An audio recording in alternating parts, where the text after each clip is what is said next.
Salam jemaat Tuhan yang saya kasihi, GSPDI House of Philadelphia, Belesa, Permata Hijau, Jakarta Selatan.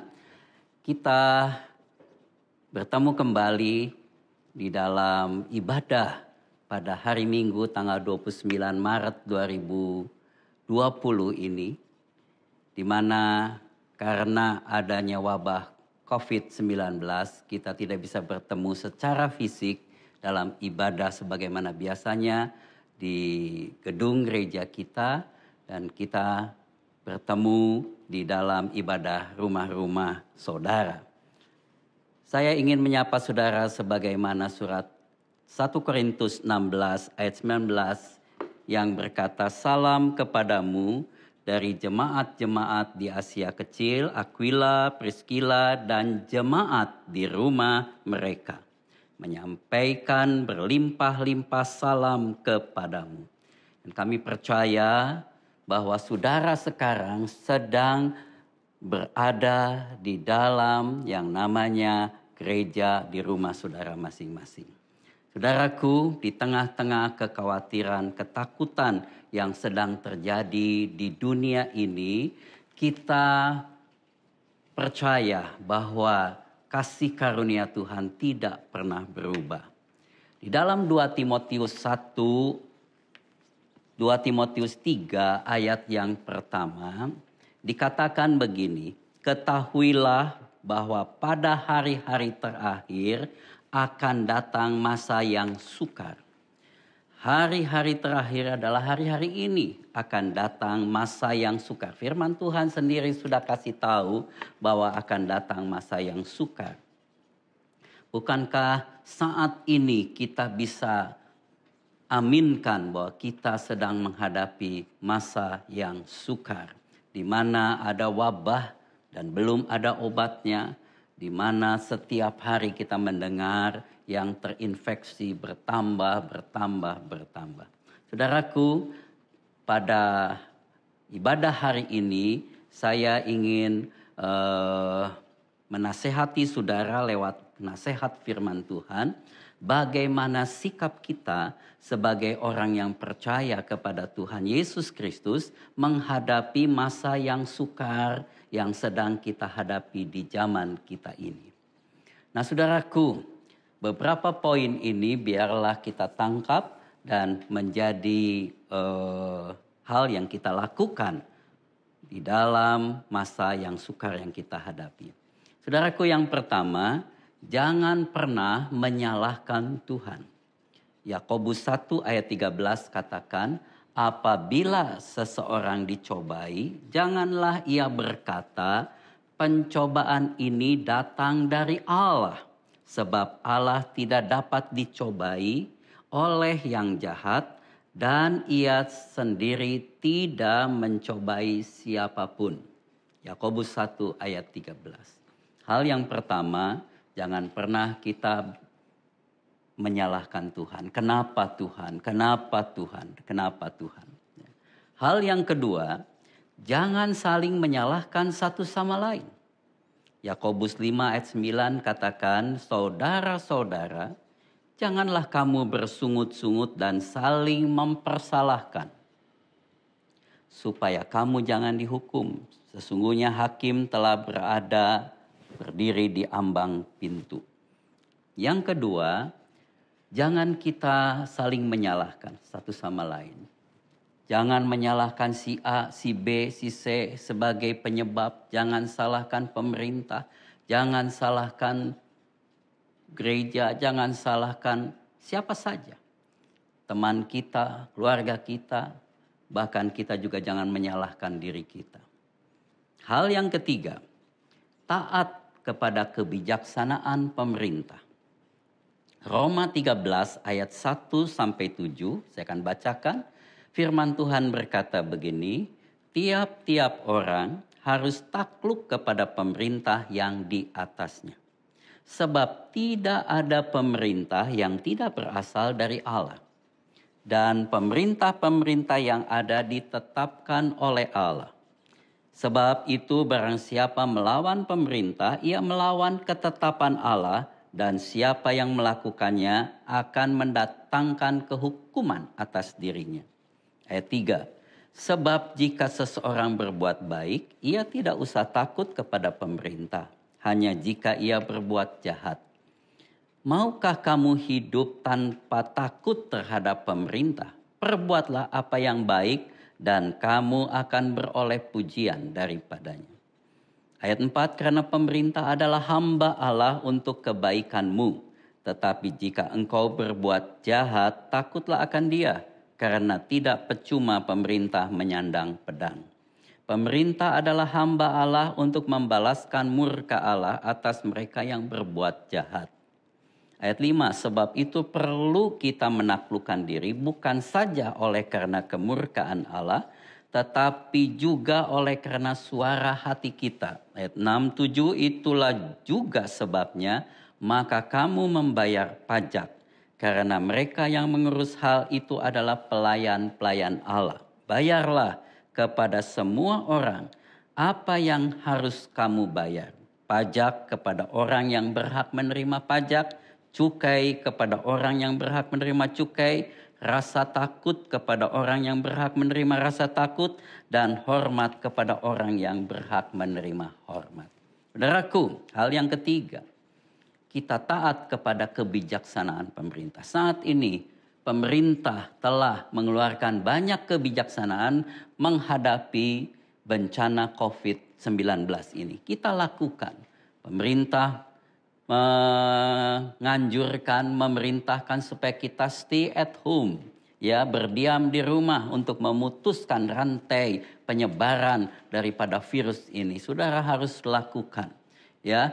Pemerintah mengajarkan kita untuk mencuci tangan, ya, tidak memegang mulut, hidung dan mata, tetapi berusaha terus menjaga kesehatan, meningkatkan imunitas kita, berjemur di matahari dan lain sebagainya.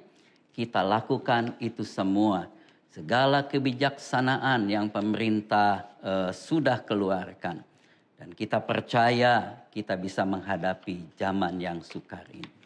Hal yang keempat yang Tuhan kehendaki kita lakukan adalah mengucap syukur dalam segala keadaan. Jangan bersungut-sungut. Jangan mengeluh. 1 Tesalonika 5 ayat 18 katakan mengucap syukurlah dalam segala hal. Sebab itulah yang dikehendaki Allah di dalam Kristus Yesus bagi kamu. Saudaraku, di tengah-tengah ketakutan Raja Yosafat karena diserang oleh begitu besar tentara yang menyerang, dan Yosafat tahu bahwa tidak ada kekuatannya. Dia memutuskan untuk mencari Tuhan dengan berdoa dan berpuasa. Kemudian Yosafat memuji Tuhan, menaikkan pujian dan penyembahan, dan Tuhan beracara. Segala musuhnya dikalahkan. Kita percaya dengan memuji Tuhan, mengucap syukur, yang bisa berbahasa roh, ya, banyak kesaksian di WhatsApp pada waktu mereka mengucap syukur, mereka menyanyi, memuji Tuhan, berbahasa roh, maka imunitas mereka waktu diukur itu naik. Artinya ada kekuatan baru. Firman Allah katakan hati yang gembira adalah obat yang manjur. Percayalah saudaraku, di tengah-tengah kekhawatiran, ketakutan saat ini, bangunlah imunitas kita, obat yang manjur dari diri kita. Penuhilah hati kita dengan kegembiraan, ucapan syukur, karena kita memiliki Tuhan. Yang kelima, cukupkanlah dengan apa yang ada pada kita. Keadaan sekarang menyebabkan akan ada kekurangan, ya, baik masalah keuangan, baik masalah simpanan dana kita dan lain sebagainya. Lukas 3 ayat 14 katakan, dan prajurit-prajurit bertanya kepada Yohanes, dan kami apakah yang harus kami perbuat? Jawab Yohanes kepada mereka, jangan merampas dan jangan memeras, cukupkanlah dirimu dengan gajimu. Ibrani 13 ayat 5 katakan, jangan kamu menjadi hamba uang, dan cukupkanlah dirimu dengan apa yang ada padamu. Karena Allah telah berfirman, aku sekali-kali tidak akan membiarkan engkau dan aku sekali-kali tidak akan meninggalkan engkau. Saudaraku, belajarlah kita mencukupkan dengan apa yang ada pada kita. Kita mulai menghemat, istilahnya mengikat pinggang kita lebih kencang lagi.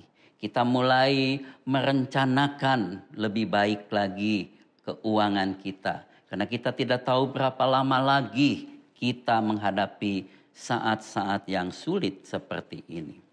Hal yang keenam, saling tolong menolong dalam keadaan sulit ini. Galatia 6 ayat 2, 9 dan 10 katakan begini. Bertolong-tolonganlah menanggung bebanmu. Demikianlah kamu memenuhi hukum Kristus. Ayat 9. Janganlah kita jemu-jemu berbuat baik.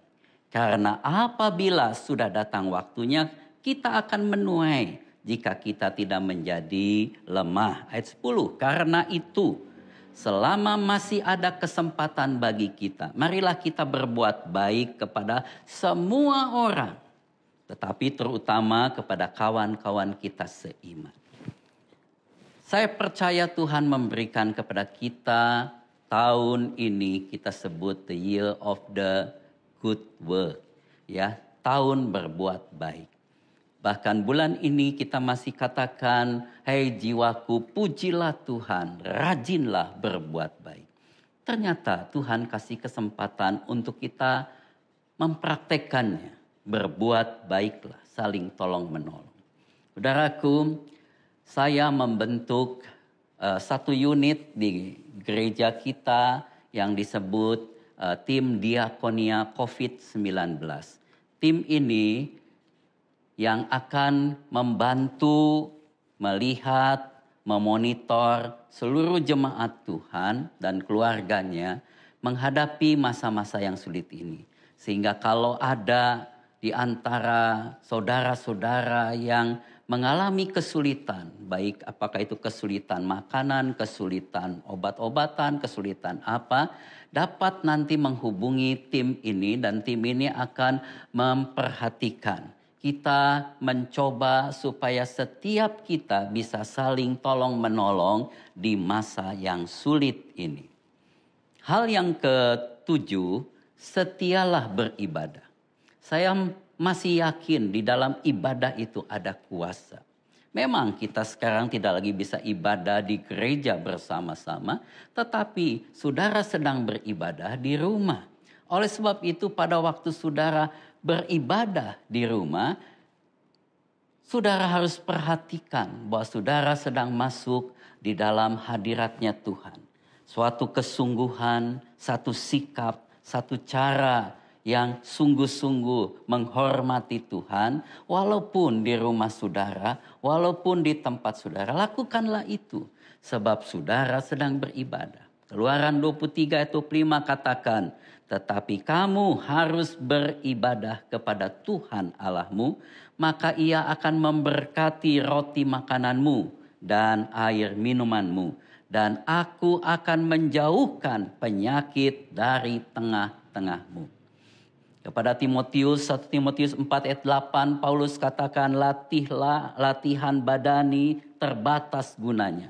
Tetapi ibadah itu berguna dalam segala hal karena mengandung janji baik untuk hidup ini maupun untuk hidup yang akan datang. Kita perlu janji Tuhan untuk masa-masa sekarang.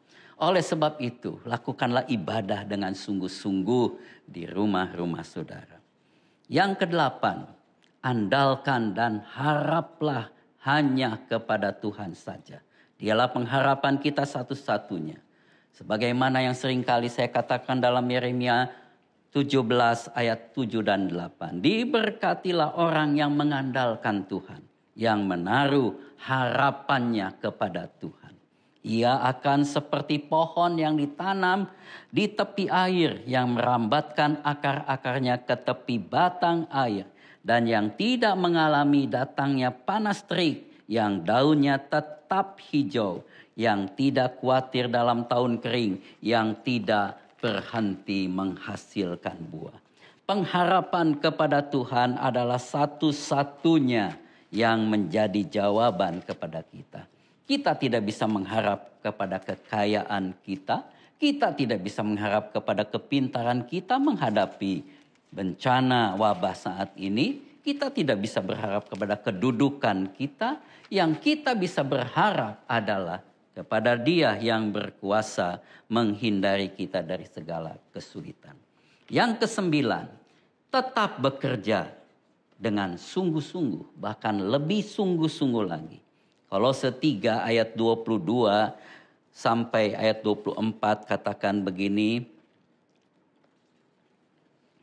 Apapun juga yang kamu perbuat, perbuatlah dengan segenap hatimu seperti untuk Tuhan dan bukan untuk manusia.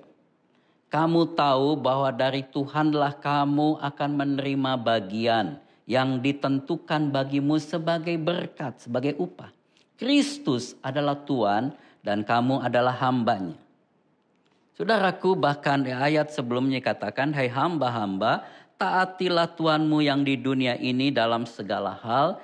Jangan hanya di hadapan mereka saja untuk menyenangkan mereka, melainkan dengan tulus hati karena takut akan Tuhan. Sekarang, sebagian besar saudara sedang kerja di rumah. Tapi kerjakanlah tanggung jawab saudara dengan sungguh-sungguh. Karena saudara bekerja untuk Tuhan. Walaupun atasan kita tidak memperhatikan kita, tidak melihat kita secara langsung. Saudara tidak bekerja untuk mereka saja, tapi sudah bekerja untuk Tuhan di atas segala Tuhan. Bahkan firman Allah katakan berkat itu, upah itu datangnya dari Tuhan. Haleluya. Puji Tuhan. Yang terakhir saya ingin menambahkan satu cerita, saudaraku. Keadaan sekarang di mana seringkali orang berkata menggunakan Mazmur 91. 1.000 orang akan rebah di sisi kirimu, 10.000 akan rebah di sebelah kananmu, tapi engkau akan dipelihara. Ada satu cerita di dalam Alkitab kita yang mungkin bisa menggambarkan masa-masa sulit seperti itu. Ribuan orang rebah karena kelaparan. Sebab bumi tidak lagi menghasilkan buah karena hujan tidak turun 3,5 tahun. Mungkin 10.000 di kota itu, di negeri itu bergelimpangan karena tidak ada makanan. Tetapi ada satu keluarga yang bisa mengaminkan seperti Mazmur 91 bahwa dia dijaga. Selama masa kekeringan itu, dia tidak mengalami kekurangan. Siapakah keluarga itu yang Tuhan jaga? Janda Sarfat. Satu cerita Elia dengan janda Sarfat. Saya ingin bacakan beberapa ayat dalam 1 Raja-Raja 17 ayat 12 sampai 16. Satu dialog yang memulai terjadinya perlindungan dan berkat Tuhan bagi si janda Sarfat itu ketika ketemu hamba Allah Elia yang disuruh Tuhan memang ke sana. Ayat 12, perempuan itu menjawab, demi Tuhan Allahmu yang hidup, sesungguhnya tidak ada roti padaku sedikit pun, kecuali segenggam tepung dalam tempayan dan sedikit minyak dalam buli-buli. Dan sekarang aku sedang mengumpulkan 2-3 potong kayu api. Kemudian aku mau pulang dan mengolahnya bagiku dan bagi anakku. Dan setelah kami memakannya, maka kami akan mati. Elia datang ke janda Sarfat dan meminta makanan kepada janda itu. Dan itulah jawaban janda itu. Dia bilang, saya tidak punya apa-apa lagi. Dan apa yang kami makan hari ini hanyalah yang terakhir. Besok kami siap-siap menghadapi kematian. Kalau dia bisa katakan, dilihat sudah 1.000 orang mati di sebelah sana. Oh, 10.000 di negara kami sudah mati. Ayat 13, Elia berkata begini. Janganlah takut, pulang. Buatlah seperti yang kau katakan. Tetapi buatlah lebih dahulu bagiku sepotong roti bundar kecil daripadanya. Dan bawalah kepadaku, kemudian barulah kau buat bagimu dan bagi anakmu. Sebab beginilah firman Tuhan Allah Israel. Tepung dalam tempayan itu tidak akan habis. Dan minyak dalam buli-buli itu pun tidak akan berkurang. Sampai pada waktu Tuhan memberi hujan ke atas muka bumi. Lalu pergilah perempuan itu dan berbuat seperti yang dikatakan Elia. Maka perempuan itu dan dia serta anak perempuan itu mendapat makan beberapa waktu lamanya. Tepung dalam tempayan itu tidak habis. Dan minyak dalam buli-buli itu tidak berkurang. Seperti firman Tuhan yang diucapkannya dengan perantaraan Elia. Haleluya. Bukankah itu harusnya jadi iman saya dan saudara juga? Kita katakan bahwa tepung dalam tempayan tidak akan habis. Dan minyak dalam buli-buli tidak akan berkekurangan. Tuhan akan pelihara kami di waktu-waktu yang sulit sekalipun. Saudaraku, rahasianya karena perempuan yang sudah mau mati besoknya ini memberikan lebih dahulu kepada Elia, hamba Allah ini, 1 roti bundar kecil. Dari roti yang dia bisa bikin, 1 roti bundar kecil diberikan dulu kepada Nabi Elia. Saya percaya pada waktu kita mendahulukan apa yang menjadi milik Tuhan lebih dahulu. Walaupun di tengah-tengah kekurangan kita. Walaupun kita hanya bisa hidup untuk hari ini. Tetapi kita berikan apa yang menjadi milik Tuhan. Alkitab katakan yang menjadi milik Tuhan adalah yang disebut persepuluhan kita. Kita dengan iman, dengan tulus, dengan sukacita memberikan dulu roti bundar kecil itu, persepuluhan itu. Di tengah-tengah keadaan yang sulit ini. Dan saya percaya apa yang terjadi kepada janda Sarfat itu juga akan terjadi dalam hidup kita di tengah kesulitan yang ada sekarang ini. Saya percaya saudara akan tetap setia memberikan milik Tuhan, mengembalikan milik Tuhan yang namanya persepuluhan. Dan saya percaya pemeliharaan Tuhan akan ada. Oleh sebab itu, tim diakonia COVID-19 juga punya tugas adalah saling memberi, saling membagi. Mereka yang kelebihan roti akan membagi kepada yang berkekurangan. Dan saya percaya bahwa kegerakan itu akan digerakkan oleh Roh Kudus sendiri. Akhirnya, Filipi 4 ayat 19, mari kita baca sama-sama dengan iman. Allahku akan memenuhi segala keperluanmu menurut kekayaan dan kemuliaannya dalam Kristus Yesus. Amin. Tuhan memberkati. Mari kita tundukkan kepala. Betapa kami mengucap syukur di tengah-tengah situasi yang sulit. Kami boleh datang beribadah kepadamu. Di rumah-rumah tangga kami. Di tempat-tempat kos kami. Bahkan dimanapun jemaat Tuhan berada. Bapa, kami satukan hati berdoa kepadamu.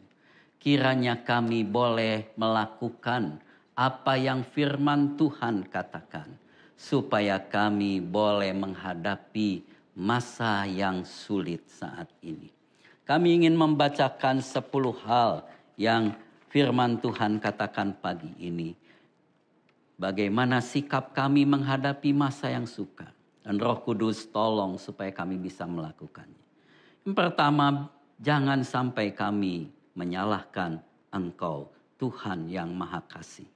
Yang kedua, jangan sampai kami saling menyalahkan satu sama lain. Yang ketiga, biarlah kami taat kepada kebijaksanaan pemerintah sebagai wakil Tuhan. Yang keempat, biarlah seluruh kami selalu mengucap syukur dalam segala keadaan dan tidak bersungut-sungut. Yang kelima, kami belajar mencukupkan dengan apa yang ada pada kami. Yang keenam, biarlah kami saling tolong menolong, yang mampu menolong yang tidak mampu, yang kuat menolong yang lemah. Inilah waktunya kami rajin berbuat baik. Yang ketujuh, kami mau setia beribadah. Baik ibadah doa, baik ibadah seperti pada hari Minggu ini. Yang kedelapan, kami selalu mengandalkan dan mengharapkan segala hal hanya kepada Engkau saja. Engkaulah kekuatan kami, Engkaulah batu karang yang teguh, Engkaulah benteng kami yang kuat. Yang kesembilan, kami mau bekerja dengan sungguh-sungguh seperti kepada Tuhan, karena kami percaya berkat dari Tuhan. Yang ke-10, kami akan mengembalikan milik Tuhan persepuluhan kami. Kiranya firman Allah yang berkata, Allahku akan memenuhi segala keperluanmu menurut kekayaan dan kemuliaannya dalam Kristus Yesus, dialami oleh setiap kami semua jemaat Tuhan yang kekasih. Kami berdoa buat Bapak Presiden. Berikan kesehatan kepada beliau, hikmat, kemampuan sorgawi. Berkati seluruh menteri-menterinya, seluruh pemimpin kami. Dari atas sampai bawah. Seluruh tenaga medis diberikan kekuatan, kesehatan, perlindungan. Dan kami percaya Indonesia akan keluar dari masalah yang besar, wabah COVID-19 ini. Bahkan Tuhan, tolong seluruh dunia di dalam kasih-Mu, sehingga seluruh manusia di dunia ini boleh kembali kepada Engkau. Terpujilah nama Tuhan Yesus. Kami mendoakan seluruh jemaat Tuhan dan memberkati mereka. Turunlah berkat anugerah dari Bapa di surga, kasih sayang Tuhan Yesus Kristus, persekutuan dengan Roh Kudus menyertai saudara sekalian mulai minggu ini sampai selama-lamanya, sampai Tuhan Yesus datang kembali. Terpujilah nama Tuhan Yesus. Dalam nama Bapa, Putra dan Roh Kudus, dalam nama Tuhan Yesus Kristus. Haleluya, haleluya, haleluya. Amin. Tuhan memberkati. Tetap semangat. Haleluya. Amin.